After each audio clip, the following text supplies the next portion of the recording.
சொல்லக்கூடிய விஷயங்களை காதுகள்ல கேட்காம கல்புகள்ல கேட்கும். எஜுகேஷன் ரெண்டு வகைப்படும். ஒன்று இருக்குது நாலேஜ், இன்னொன்று இருக்குது டிரான்ஸ்ஃபர்மேஷன். நாலேஜ் ஃப்ரம் மைண்ட் இங்க இருந்து ஏற்படும், டிரான்ஸ்ஃபர்மேஷன் கல்புல இருந்து ஏற்படும். இப்ப இஸ்லாமிய மார்க்கம் என்பது கல்புல இருந்து உண்டானது. இப்ப நம்முடைய முதல் பணி மக்களை அல்லாஹ்வோடு ரசூலோடு, குழந்தைகளை, பெண்களை, வாலிபர்களை, குடும்பங்களை எப்படி சரியான முறையில் பயிற்சியின் மூலமாக கட்டமைக்கணுங்கிற யோசிக்கக்கூடிய ஒரு குழு, ஒரு திட்டம், நீண்ட இலக்கு, தொடர் பயணம், கான்செப்ட் எல்லாம் இருந்தா மட்டும்தான் கொஞ்சம் கொஞ்சமா வளர்ச்சியை நோக்கி நகர முடியும். வளர்ச்சி என்பது உடனே எல்லாம் ஏற்படாது. குறைஞ்சது 33 வருஷங்கள் ஆகும். இப்ப முயற்சி பண்ணா 33 வருஷம் கழிச்சு தான் மாற்றங்களை ஏற்படுத்த முடியும். ஏன்னா இந்தியா நமது நாடு, அதை மறந்துடக்கூடாது. இனிமே முஸ்லீம் கம்யூனிட்டி வளர்ச்சி, முஸ்லீம்கள் வளர்ச்சின்னு பேசுறதை குறைச்சிக்கிட்டு இனிமே நாட்டு வளர்ச்சி, நாட்டு பாதுகாப்பு, நாட்டு உருவாக்கம், நீண்ட இலக்கோடு இந்த இந்தியாவுடைய ஜனநாயகத்தை பாதுகாப்பிற்கு எங்களுடைய கான்ட்ரிபியூஷன், எங்களுடைய வருங்கால குழந்தைகளுடைய கான்ட்ரிபியூஷன் நாங்கள் அதிகப்படுத்தணுங்கிற சிந்தனையை மனதில் கொண்டு வரணும். அதை கொண்டு வந்தாதான் இந்தியாவை பாதுகாக்க முடியும். இந்தியா அற்புதமான நாடு, மாஷா அல்லாஹ். இங்க பிறந்ததுக்கு அல்லாஹ்வுக்கு ஷுக்ர் செய்யணும். அதை ஆழமா உள்வாங்கணும். இது முதல் பணி. இரண்டாவது பணி சமூக கட்டமைப்பு. நபி மதினாவுக்கு வந்தோடனே நபி செஞ்ச மிக முக்கியமான இரண்டாவது பணி, தன்னை சுற்றி உள்ள 70க்கும் மேற்பட்ட கிளையாளர்களை தன்னோடு இணைச்சுக்கிட்டாங்க. நபியை நாங்க வெறும் இபாதத்தா மட்டும் பார்க்கிறோம் இல்ல. நபி அட்மினிஸ்ட்ரேஷன், நபி மெத்தடாலஜி, நபி பொலிட்டிக்கல் சிஸ்டம், நபி சைக்காலஜிக்கல் மாற்றம், எல்லாமே மிகப்பெரிய ஆளுமை நபி ஸல்லல்லாஹு அலைஹி வஸல்லம் அவங்களை அந்த முறையில நாங்க பார்க்கல. இன்னும் சொல்ல போனா நபிக்கு சமய அறிவோடு சமகால அறிவு இருந்ததனுடைய விளைவுதான் அவ்வளவு பெரிய எழுச்சி ஏற்படுத்த முடிஞ்சிச்சு. கிதாபுல உமரே ஃபாரூக் என்ற கிதாப ஷா வலியுல்லா தஹ்லவி ரஹ்மத்துல்லாஹி எழுதுறாங்க. அவங்க சொல்றாங்க, நபி ஸல்லல்லாஹு அலைஹி வஸல்லம் முதல் முறையாக மக்களை எல்லாம் ஹிஜ்ரத்துக்கு அனுப்புறாங்க, அபிசீனியாவுக்கு அனுப்புறாங்க. அபிசீனியாவுக்கு அனுப்பும் போது சஹாபாக்கள்லாம் இருக்கிறாங்க. சொன்னாங்க, நீங்க அபிசீனியாவுக்கு போக போறீங்க, அபிசீனியால நஜ்ஜாஷிங்கிற ஒரு மன்னர் இருப்பாரு, அந்த மன்னர் கிறிஸ்துவ மதத்துல இருப்பார், என்னோட சகோதர மதத்துல இருப்பாரு, என்னை பத்தி அவரை சொல்லுங்க, அவர் என்ன புரிஞ்சுக்குவாரு, என்னை ஏற்றுக்கொள்வாருன்னு அனுப்புறாங்க. இமாம்கள் எழுதுறாங்க, நபி மக்காவை விட்டு எந்த நாட்டுக்கும் எந்த ஊருக்கும் பயணிச்சதில்லை. ஆனா அபிசீனியாவுக்கு ஏன் அனுப்பணும்? கடல் தாண்டி அனுப்புறாங்க. ஹிஜ்ரத்துக்கு ஏன் அனுப்பணும்? அது மட்டும் இல்ல, அந்த அங்க மன்னர் யாரு, அந்த மன்னருடைய மனநிலை என்ன, அவர் எப்படிப்பட்டவர், அவருடைய ஆட்டிடியூட் எப்படி இருக்குங்கிறத முதற்கொண்டு நபி அறிஞ்சிருக்கிறாங்கன்னா இதுக்கு பேரு தான் சமய அறிவோடு சமகால அறிவு இருந்துச்சுன்னு அர்த்தம். நம்ம இங்க பொள்ளாச்சியில இருந்தா இந்தியா முழுக்க என்ன நடக்குதுங்கிற ஆழமான கருத்தியல் நம்ம எல்லாத்துக்கும் தெரியணும். அப்பதான் அடுத்த சமுதாயத்தை நம்ம கட்டமைக்க முடியும். என்னென்ன கட்டமைக்க முடியாது. அப்ப இரண்டாவது மிக முக்கியமான விஷயம், நபி ஸல்லல்லாஹு அலைஹி வஸல்லம் சோசியல் இம்பாக்டை ஏற்படுத்தினாங்க, சமூக கட்டமைப்பை உருவாக்கினாங்க. சமூக கட்டமைப்பு 4 விஷயங்களை கொண்டு இருக்குது. ஒன்று ஊரக வளர்ச்சி. இந்த பொள்ளாச்சியினுடைய வளர்ச்சி நம்முடைய பங்களிப்பு என்ன? என்னைக்காவது யோசிச்சிருக்கோமா? இந்த பொள்ளாச்சியுடைய வளர்ச்சி நம்முடைய பங்களிப்பு என்ன? எத்தனை மரங்கள் நட்டிருக்கிறோம், எத்தனை குளங்கள் வெட்டியிருக்கிறோம், எத்தனை இடங்கள்ல கிளீன் பண்ணியிருக்கிறோம், எத்தனை ஹாஸ்பிட்டல் கட்டியிருக்கிறோம், சுகாதார மன்றங்களை எப்படி உருவாக்கி இருக்கிறோம், இதெல்லாம் நம்ம யோசிக்கணும். இந்தியாவில் விகாஸ்பீடியான ஒரு அவார்டு இருக்கு. 3 வருஷம் சிறந்த கிராமங்களுக்காக மிகப்பெரிய அவார்டு கொடுக்குறாங்க. அதுல 4 விஷயங்கள் தான் சொல்றாங்க. வறுமை இல்லாத வில்லேஜ், அனைவருக்குமான வேலை வாய்ப்பு, சுத்தம் சுகாதாரம், பெண்கள் மேம்பாடு. இந்த 4 விஷயங்களை எந்த ஊர், எந்த வில்லேஜ் சரியா டெவலப் பண்றாங்களோ அந்த வில்லேஜுக்கு அவார்டு கொடுக்குறாங்க. இதை நம்ம அடையிறதுக்கு முயற்சி பண்ணணும். எப்பயுமே நம்முடைய சிந்தனை எப்படி இருக்கணும்னா, முழுக்க முழுக்க சமூக கட்டமைப்போடு பயணிக்க ஆரம்பிக்கணும். அப்பதான் நாங்க எந்த விதத்திலையும் மாட்டிக்கொள்ளவும் முடியாது, நாங்க எந்த விதத்திலையும் தூத்தப்படவும் மாட்டோம். ரொம்ப ஆழமான விஷயம். அப்ப சமூக மேம்பாட்டில் மிக முக்கியமானது ஊரக வளர்ச்சி அப்படின்னு சொல்றோம். இந்த பொள்ளாச்சியினுடைய வளர்ச்சி நம்முடைய பங்களிப்பு என்ன அப்படின்னு யோசிக்கணும். இரண்டாவது இருக்குது கோ எக்ஸிஸ்டன்ஸ். மாற்று சகோதர மக்களோடு வலுவான கட்டமைப்பை ஏற்படுத்தணும். நான் ஜமாத் உலமாவுக்கு ஒரு சின்ன ரிக்வெஸ்ட் வைக்கிறேன். ஈகை பெருநாள் இல்ல ஈகை விழா அப்படின்னு ஒரு விழா இன்ஷா அல்லாஹ் தாங்கள் ஜமாத் உலமா சார்பா நடத்தினா நல்லா நடத்தி, இந்த பொள்ளாச்சியை சுற்றி உள்ள கோயில்கள்ல இருக்கக்கூடிய, சர்ச்சில் இருக்கக்கூடிய அவங்க எல்லாம் அழைப்பு கொடுத்து ஒரு சின்ன விருந்து நடத்துங்க. இது வந்து ஒரு மிகப்பெரிய திராவிட பூமி. நான் தமிழகம், இந்தியா முழுக்க பயணிச்சிருக்கிறேன். இந்த பூமியினுடைய, இந்த மண்ணினுடைய ஆற்றல் எந்த மண்ணுக்கும் இல்லை, எந்த மண்ணுக்கும் இல்லை. 2 பேர் சண்டை போட்டா ட்ரெயின்ல நான் கண்கூடா பார்த்தது, பக்கத்துல ஹைதராபாத் தாண்டி ஒருத்தன் வந்து ஒரு பெண்ணுடைய செயினை பிரிச்சுக்கிட்டு ஓடுறான். மக்கள் எல்லாம் வேடிக்கை பார்க்கறாங்க. நம்ம ஊரை தான் சும்மா விடுவோமா? விட மாட்டோம். ஒருத்தன் கீழே விழுந்தா அப்படி ஒதுங்கி போறான். நம்ம ஊர்ல சும்மா விடுவோமா? அவனை உடனே தூக்கிடுவோம். நான் மும்பை சமீபத்தில் ஒரு வாரத்துக்கு மும்பை போயிருந்தேன். ஒரு ஆம்புலன்ஸ் வருது, வண்டி எல்லாம் போகுது, ஆம்புலன்ஸ் கத்திக்கிட்டே வர்றான், ஒருத்தன் கூட நகரல. அப்ப நாங்க பேசிக்கிட்டோம் எங்களுக்குள்ள, எங்க ஊரா இருந்தா நாங்க என்ன செஞ்சிருப்போம், டக்கு டக்கு டக்குன்னு நிப்பாட்டி இருப்போம் வண்டியை. இதான் எங்க மண்ணுடைய சிறப்பு. இந்த மண்ணுடைய சிறப்பு, இந்த மண்ணுடைய சிறப்பை நாங்க பாதுகாக்கணும்னா நாங்க என்ன செய்யணும்? மாற்று சகோதர மக்களோடு நல்ல வலுவா இருக்கணும். இந்த அரசாங்கம் இருக்குது, நம்முடைய கான்ஸ்டிடியூஷன் மிக அற்புதமானது.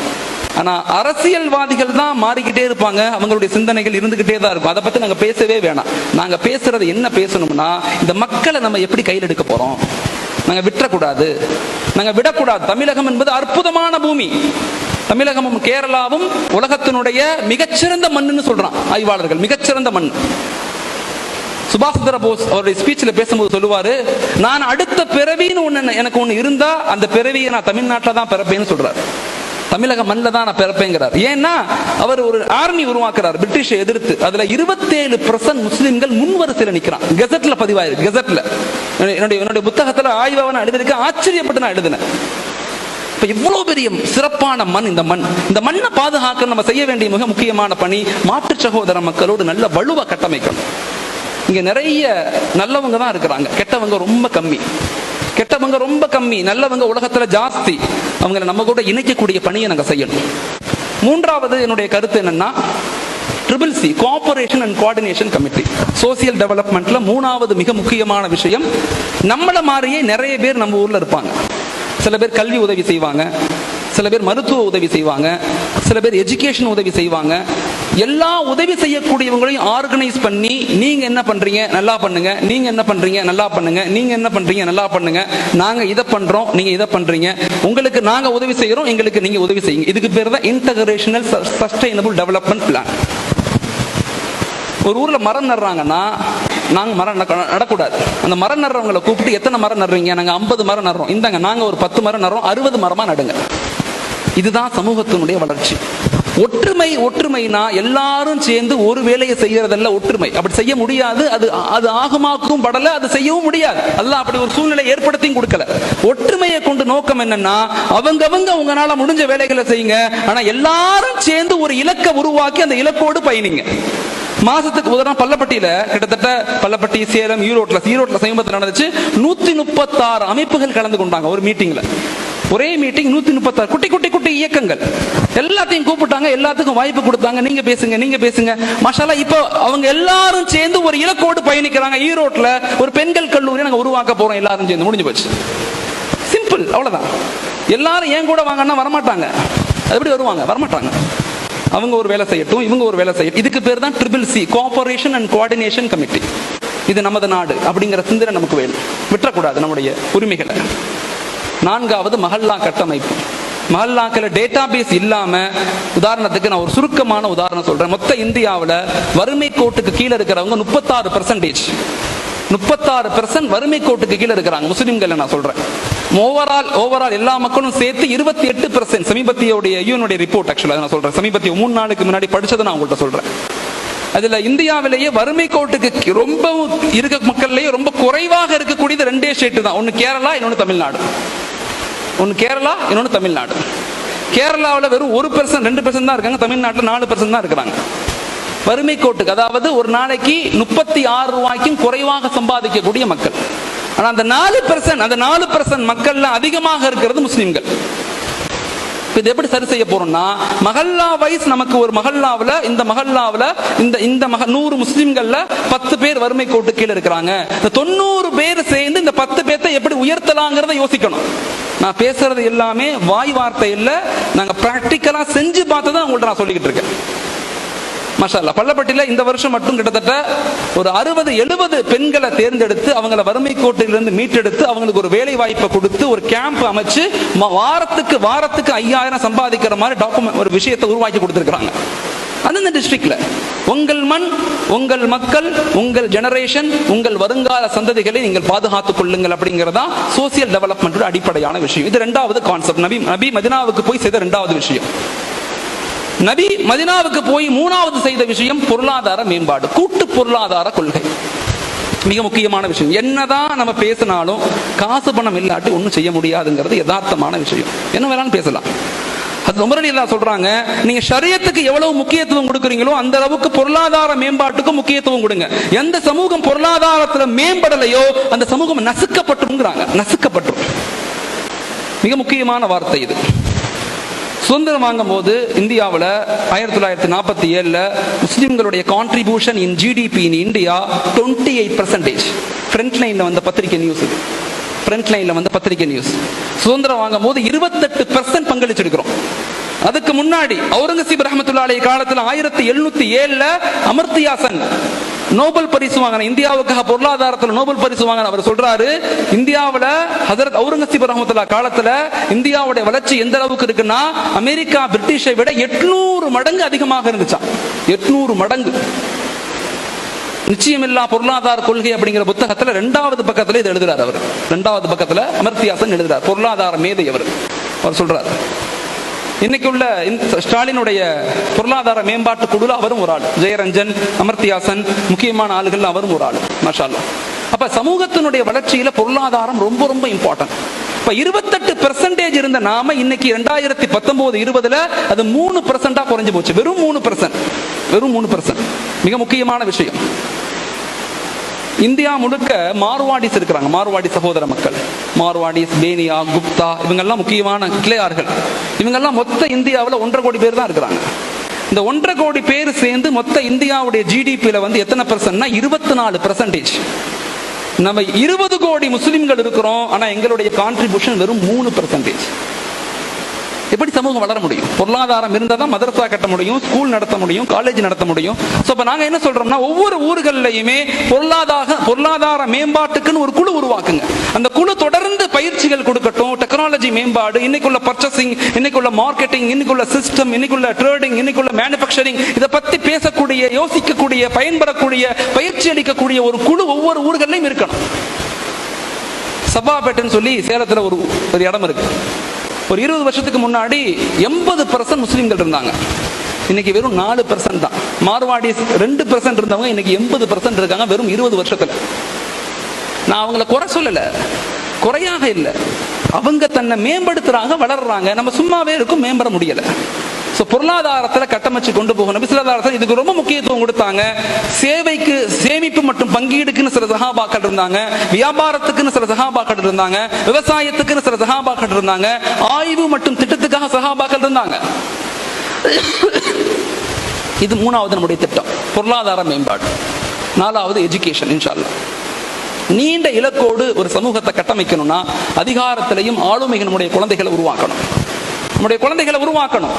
ஒரு சாதாரண விஷயம் அல்ல. மாற்றம் என்பது ஒரு நாளிலோ, ஒரு பகலிலோ, ஒரு இரவிலோ ஏற்படாது. மாறாக 33 வருஷம் உழைக்கணும்னா நம்ம செய்ய வேண்டிய மிக முக்கியமான 4வது பணி, நம்முடைய குழந்தைகளை அதிகாரத்துல கொண்டு வரணும், ஆளுமைகளாக மாற்றணும். அது மாற்றாத வரை எவ்வளவு நம்ம கத்துனாலும் மாற்றத்தை ஏற்படுத்த முடியாது.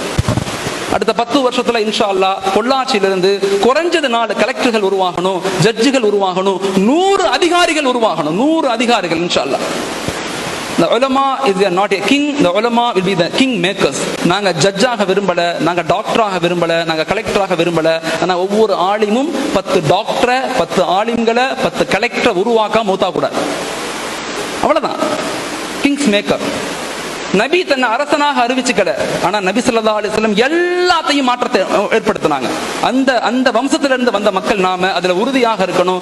ரியாக்ஷன் பண்றதை விட ப்ரோஆக்ஷன் பண்ணக்கூடிய மக்களாக நாங்க மாறணும். எதிர்வினை ஆற்றுவதை விட மறுவினை ஆற்றக்கூடிய மக்களாக மாறணும். யா அய்யுஹல்லதீன ஆமனூ இஸ்பிரு வஸாபிரு வராபித்து வத்தகுல்லாஹ லஅல்லக்கும் துஃப்லிஹூன். ஈமான் கொண்ட மக்களே, இஸ்பிரு நீங்கள் பொறுமையாக இருங்கள், என்ன நடந்தாலும் நீங்கள் பொறுமையாக இருங்கள். வஸாபிரு உங்களுக்குள் சகித்துக் கொள்ளுங்கள், உங்களுக்குள் அன்பை வெளிப்படுத்துங்கள், உங்களுக்குள் பரஸ்பரத்தை உருவாக்கிக் கொள்ளுங்கள். ஆனால் வராபித்து உங்களை நீங்கள் கட்டமைத்துக் கொள்ளுங்கள். இன்னைக்குள்ள மிக முக்கியமான விஷயம், உலகம் மிக வேகமாக பரவுது. மிக பாவத்தை நோக்கி உலகம் மிக வேகமாக பரவுது. இன்னைக்கு நம்ம செய்ய வேண்டிய வேலை மக்களை நன்மையின் பக்கம் அழைத்துக் கொண்டே இருக்கணும். ஆனா அது ஒவ்வொரு காலத்திலையும் டெக்னாலஜி அடிப்படையில மாறிக்கிட்டே இருக்கும். இஸ்லாம் எந்தைக்குமே டெக்னாலஜியை வெறுக்காது, டெக்னாலஜியை மறுக்காது, மாற்றத்தை மறுக்காது. ஆனா அந்த மாற்றம் ஷரியத்துக்கு உட்பட்டு, நபிக்கு உட்பட்டு, குர்ஆனுக்கு உட்பட்டு இருந்தா ஷரியத், இஸ்லாம் அதை முழுப்பூர்வமாக ஏற்றுக்கொள்ளும், மாற்றத்தை நோக்கி நகர்த்தும். நம்ம சொல்லது எதுவுமே நம்முடைய கருத்தல்ல, நபி மதினாவுல என்ன செஞ்சாங்கிறத நம்ம சொல்றோம். உலகத்திலேயே முதல் முறையாக கல்வியை கற்றுக்கொடு விடுதலையாகும் சொன்ன ஒரே ஒரு நபர் நபி ஸல்லல்லாஹு அலைஹி வஸல்லம் மட்டும்தான். உலகத்துல எந்த மனிதரும் சொன்னதில்லை கல்வியை கற்றுக்கொடு நீ விடுதலையாகு. இது யார் சொன்னா? யார் சொன்னா? நம்ம அவ்வளவு பெரிய ஒரு சமூகத்துல நம்ம இருக்கிறோம். நான் கொஞ்சம் கொஞ்சமாக நாங்க பின்தங்கி போறோம். ஸோ நம்ம இப்ப பின்தங்கள்ல இருந்து நம்ம ஒரு மிகப்பெரிய இலக்கை நோக்கி பயணிக்கணும்னா திட்டங்கள் இட்டு குழுக்களை பிரிச்சு ரெஸ்பான்சிபிலிட்டியை பிரிச்சு கொடுத்து கொஞ்சம் கொஞ்சமா 2, 4, 6, 8, 10 கொஞ்சம் கொஞ்சமா பயணிக்கணும். we are not liability of India, we are asset of India. நாங்கள் இந்தியாவுடைய சுமைகள் கிடையாது, நாங்க இந்தியாவுடைய சொத்துக்கள்ங்கிறத விளங்க வைக்கணும் சமூகத்துக்கு. நம்ம 1920 ஒத்துழைமை இயக்கம் உருவாக்கும் போது காந்தி அவர்களுக்கு 20 கோடி ரூபாய் பணம் கொடுத்து உதவியது இஸ்லாமிய சகோதரர்கள். நேதாஜி சுபாஷ் சந்திர போஸ் அவர்கள் படை அமைக்கும் போது 27% இஸ்லாமிய இளைஞர்கள் முன்வரிசையில் நின்றாங்க நெஞ்ச காட்டிக்கிட்டு. வாவு சிதம்பரனார் அவர்கள் கப்பலோட்டிய தமிழன் பேர் எடுக்கிறதுக்கு முன்பதாக அவர் கப்பல் வாங்குவதற்கு 8000 ஷேர்களையும் வாங்கி கொடுத்து கப்பல் வாங்கி கொடுத்தது இஸ்லாமிய சகோதரர்கள். இந்த நாடு நமது நாடு, இந்த ஜனநாயகம் நமது ஜனநாயகம், சட்டம் எங்களுக்குரியது, எல்லாம் நமக்கானது. இங்க எல்லா மக்களையும் அரவணைச்சு மக்களை எல்லாத்தையும் ஏழைகளை நம்ம பேசுறது. யாராவது ஒருத்தவங்க வந்து என்ன பேசுறீங்கன்னு கேட்டா தமிழ்நாட்டை பொள்ளாச்சிய இந்தியாவை வல்லரசாக்க உருவாக்க மேம்படுத்த ஏழைகள் இல்லாத ஒரு நாட்டை உருவாக்கத்தான் நாங்க பேசிக்கிட்டு இருக்கோம். அதான் நாங்க பேசுறோம். இனிமே முஸ்லிம் கம்யூனிட்டி வளர்ச்சி, முஸ்லிம்கள் வளர்ச்சி நாங்க ஐசோலேட்டாக விரும்பல. நாங்க பேசுறதெல்லாம் நாட்டு வளர்ச்சி, நாட்டு பாதுகாப்பு, நாட்டு உருவாக்கம், அதை நோக்கி பயணிக்கக்கூடிய மக்களாக நாங்க இருக்கணும். எங்களுடைய கான்ட்ரிபியூஷன் அதிகப்படுத்தணும். என்னுடைய வருங்கால சந்ததிகளை உள்ள கொண்டு வரணும். இன்னைக்கு மாஷா அல்லாஹ் மிகப்பெரிய நீங்க சிஎம் வந்து துபாய் போயிருக்கிறாங்க, கேள்விப்பட்டிருப்பீங்க. மிகப்பெரிய ஒரு ஆய்வு அதெல்லாம். ஆக்சுவலா எல்லா விஷயங்களையும் மேடைகளில் சொல்ல முடியாது, ஆனால் பெரிய விஷயங்கள் நடந்துகிட்டு இருக்கு. மாஷா அல்லாஹ் பெரிய முயற்சிகள் நடந்து கொண்டே இருக்குது. ஸோ மக்கள் மிக ஆழமாக நன்மையின் பக்கம் வந்துகிட்டே இருக்கிறாங்க. நாங்கள் எதை கொண்டும் அரசாங்கத்தை குறை சொல்றதோ அவங்க சரியில்லை இவங்க சரியில்லை அவங்க சூழ்ச்சி பண்ணிட்டாங்க அப்படின்னு பேசுறதை விட்டுட்டு நாங்க இப்ப என்ன செய்யணும்? மக்கள் இயக்கமாக, மக்கள் சிந்தனையாக, மக்களுக்கு விழிப்புணர்வு கொடுத்து அதிகாரத்துல ஆளுமைகளாக, ஆற்றல் மிக்கவர்களாக, ஆரோக்கியமானவர்களாக, அல்லாஹ் ரசூலுக்கு பயந்தவர்களாக, ஒரு கையில குர்ஆனும் ஒரு கையில நாட்டினுடைய சட்டத்தையும் எடுத்துக்கொண்டு ஒரு மிகப்பெரிய எழுச்சி மிக்க சமூகமாக நாங்கள் உருவாக முயற்சிக்கணும். அதுதான் அடுத்த 10 வருஷத்தினுடைய மிக ஆழமான கருத்தியல். எந்த குறைகளையும் பேசாதீங்க, எந்த குறைகளுக்கு பின்னாலையும் போகாதீங்க, யாரையும் குற்றம் சொல்லாதீங்க. முழுக்க 2 விஷயங்கள் நாங்கள் பேசவே கூடாது. நான் எங்களுடைய டீமுக்கு சொல்லிக்கிறேன். ஒன்று, இயக்கங்களை பத்தி பேசவே பேசாதீங்க. அவங்க சிறப்பான மனிதர்கள், அவங்க சிறப்பா செயல்படுறாங்க. அவங்களுடைய சில முயற்சிகளின் காரணமாகத்தான் சில பாதுகாப்புகள் இருந்து கொண்டே இருக்குது. அவங்க வேலையை அவங்க செய்யட்டும். அதை பத்தி பேசவே பேசாதீங்க. இவங்க சரியில்லை அவங்க சில பேசாதீங்க.